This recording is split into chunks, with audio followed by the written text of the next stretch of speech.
وإن مما ينبه إليه في باب الآداب أن بعض الإخوان قد يحضر مجالس كهذه المجالس ثم يقوم وقد ترك كوبا أو ترك منديلا أو ترك حاملا للمصاحف تقطع به الصفوف هو الذي أحضره، وهذه ليست حال طلاب العلم.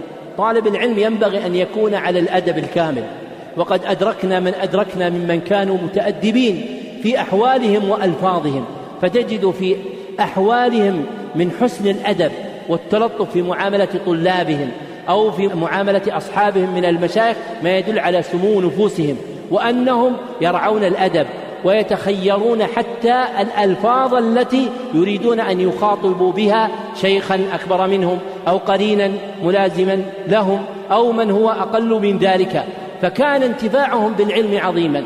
واليوم ترى مجالس طلاب العلم وفيها وحشة لغربة الأدب، فلما صار الأدب غريبا صارت النفوس فيها وحشة، لأن العلم صار مظهرا اجتماعيا وليس عبادة يتقرب بها إلى الله سبحانه وتعالى. وإلا فالذي يعرف أن العلم عبادة يحرص على كيفية طلب العبادة هذا، كيف يطلب العلم، كيف يكون فيه، كيف يكون في مجلسه، كيف يكون في كلامه، كيف يكون في جلوسه، كيف يكون في ذهابه. هذا هو الذي يحفظ به الناس ويحفظ به الدين. أما الحال التي صرنا عليها والله إن الإنسان لا يشتكي إلى الله من هذه الحال شكوى عظيمة، تجد أن تستغرب حقيقة ما كان الطلبة يخرجون من المساجد قبل خروج شيخهم، ما كان يخرجون من المساجد حتى يخرج الشيخ، وهذا أصله في السنة أن النبي صلى الله عليه وسلم قال لا تنصرفوا حتى أنصرف، يعني من صلاته، فكان ابن عمر لا يخرج من المسجد حتى يخرج النبي صلى الله عليه وسلم. الآن يخرجون من المجلس والشيخ يتكلم، الشيخ يختم المجلس وتجدهم أوزاع يقومون. هذا شيء ينفطر منه نفس الإنسان، ليست لحقه يا إخوان، لكن لحق تعظيم دين الله عز وجل. تعظيم دين الله أن تعز دين الله عز وجل، تلتزم بآدابه، تلتزم بأخلاقه، تعرف أن هذه عبادة تقربك إلى الله سبحانه وتعالى، عبادة تطلبها بحقها، لا تطلبها كما تشتهي أنت وتفعل فيها ما تشتهي أنت، لا تطلبها كما يريد الله سبحانه وتعالى. لعل الله سبحانه وتعالى ينظر إليك في هذا المقام فيغفر لك، مقام واحد يغفر به الإنسان.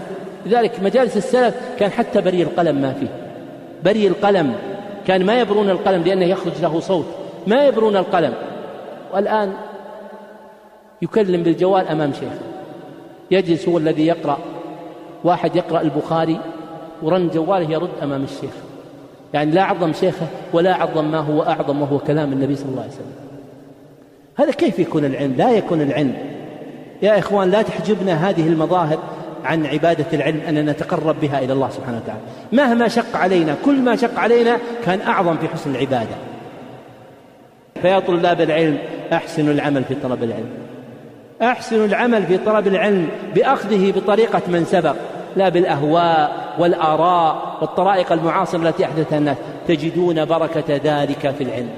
ولهذا كان من سبق يطلب العلم مدة ثم ينبل كما ذكرنا 7 سنين و6 سنين.